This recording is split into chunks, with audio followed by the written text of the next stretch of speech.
भगवान शिव भी विष्णु है, वही ब्रह्मा है और वही सब कुछ है, इसके अलावा कुछ नहीं। नरसिंह पूर्व तपनीय उपनिषद। प्रथम उपनिषद।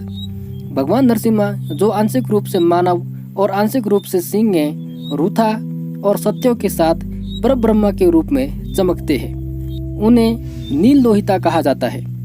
एक अन्य पहलू में वह उमापति, उमा के पति और पशुपति यानी सभी प्राणियों के भगवान है। वह पिनाक नामक धनुष धारण करते हैं, उनमें अद्भुत चमक है। वह समस्त ज्ञान के देवता है, वह सभी प्राणियों के ईश्वर है, वे सभी वेदों के स्वामी हैं, वह ब्रह्मा के ईश्वर है और यजुर्वेद में उनकी स्तुति की गई है। दूसरा उपनिषद। वह महाविष्णु है क्योंकि वह सभी लोकों में व्याप्त है और समस्त विश्व को व्याप्त बनाता है। संसार में ऐसा कुछ भी नहीं है जो वह नहीं है। वह संसार की सभी वस्तुओं में व्याप्त है। वह सभी आत्माओं का नेता है। आत्माओं की पूजा ही उनकी पूजा है। वह तीनों चमकदार वस्तुओं में विद्यमान है, चंद्रमा, सूर्य और अग्नि।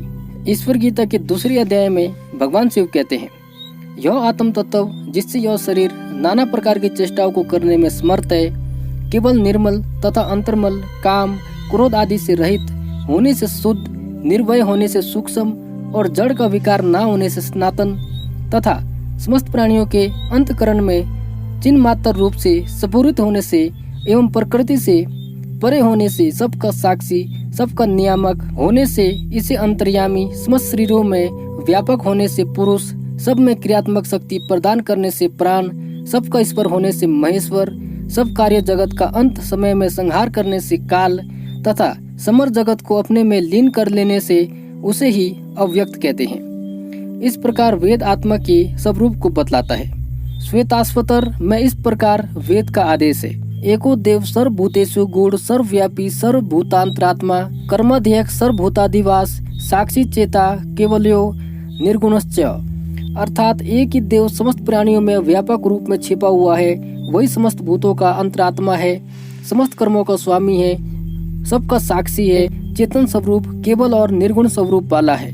केवल्य उपनिषद में 100 एवं विष्णु, 100 प्राणा, 100 कालाग्नि, चंद्रमा, अर्थात वही विष्णु, वही प्राण, वही काल, अग्नि एवं चंद्रमा आदि स्वरूप वाला है।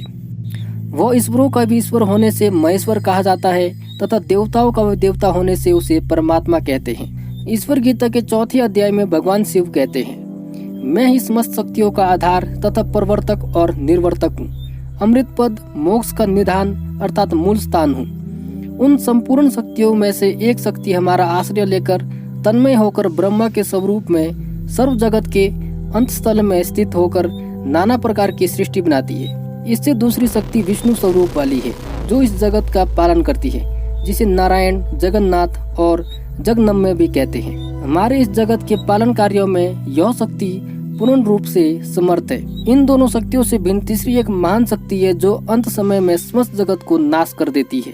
यह तीनों शक्तियाँ जगत की उत्पत्ति, स्थिति और संहार में अपना कार्य संचालन करती है।